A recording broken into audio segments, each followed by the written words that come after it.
ঘটনা সেই ঘটনাটোৰ বিষয়ে কি ক'ব বিচাৰিব? ধিঙৰ যি তিনিজন বুলি শুনি আছোঁ, যি তিনিজন ধৰ্ষণকাৰী তেওঁলোকক ইমিডিয়েটলি গ্ৰেপ্তাৰ কৰি দৃষ্টান্তমূলক শাস্তি দিব লাগে। দৃষ্টান্তমূলক শাস্তি মানে হ'ল তেওঁলোকক হয় ফাঁচি দিয়াৰ ব্যৱস্থা কৰিব লাগে, নহ'লে তেওঁলোকক যাৱজ্জীৱন কাৰাদণ্ড। যাৱজ্জীৱন কাৰাদণ্ড মানে 14 বছৰ কাৰাদণ্ড নহয়, মৃত্যু নোহোৱা পৰ্যন্ত জেইলতে মৰা অৱস্থা।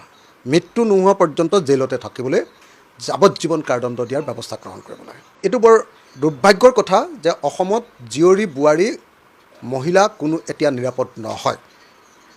চৰকাৰে জাতি মাটি ভিত্তিৰ কথা কৈছিলে, কিন্তু ক'তো নিৰাপদ নহয়। আজি ধিঙত ঘটিলে আৰু লখিমপুৰতো ঘটিলে।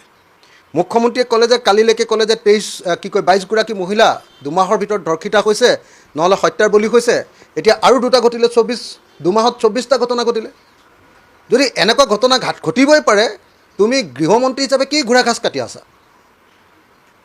পুলিচে কি ঘোঁৰা ঘাচ কাটি আছে? যদি ইমান আইন শৃংখলা অৱনতি ঘটিব পাৰে, গৃহ বিভাগ ব্যৰ্থ হৈছেনে নাই?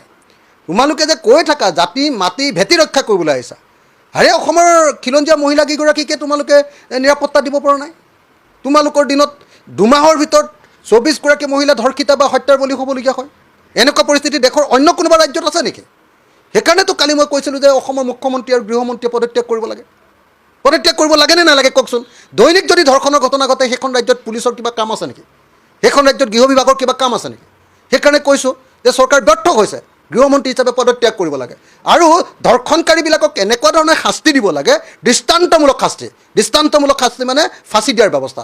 আৰু ফাঁচি দিবৰ কাৰণে যিটো ফাৰ্ষ্ট ট্ৰেক কোৰ্ট 3 মাহৰ ভিতৰতে, ধিঙৰ গোটেই কেছটো 3 মাহৰ ভিতৰতে বিচাৰ হ'ব লাগে। আৰু 3 মাহৰ ভিতৰত ফাৰ্ষ্ট ট্ৰেক আদালতত বিচাৰ কৰি যাৱজ্জীৱন কাৰাদণ্ড, মৃত্যু নোহোৱা পৰ্যন্ত জেইলতে থাকিব লাগিব, নহ'লে ফাঁচি দিয়াৰ ব্যৱস্থা গ্ৰহণ কৰিবৰ কাৰণে আমি চৰকাৰক দাবী উত্থাপন কৰোঁ। নাৰী সবলীকৰণৰ কথা কয়, কিন্তু নাৰী সবলীকৰণ হৈছেনে প্ৰকৃততে? যদি 2 মাহত 24গৰাকী নাৰী ধৰ্ষণ আৰু হত্যাৰ বলি হয়, তেতিয়াহ'লে সেই ৰাজ্যখনৰ মুখ্যমন্ত্ৰীয়ে নাৰী সবলীকৰণৰ কথা কোৱাটোৰ কিবা অৰ্থ আছে জানো?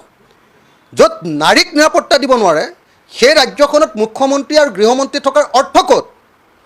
য'ত নাৰীক নিৰাপত্তা দিব নোৱাৰে, তাত পুলিচৰ ইমান দপদপনি কিয়? ভাৰতবৰ্ষৰ ভিতৰতে আটাইতকৈ নাৰী আৰু শিশু নিৰ্যাতনত 1 নম্বৰ। এতিয়া মেনিপুলেট কৰিহে নেশ্যনেল ক্ৰাইম ব্যুৰৰ ৰিপৰ্টত অলপ কমাবলৈ চেষ্টা কৰিছে হিমন্ত বিশ্ব শৰ্মাই, নহ'লে নাম্বাৰ 1 অসমতে নাৰীৰ ওপৰত আটাইতকৈ বেছিকৈ অত্যাচাৰ হয়।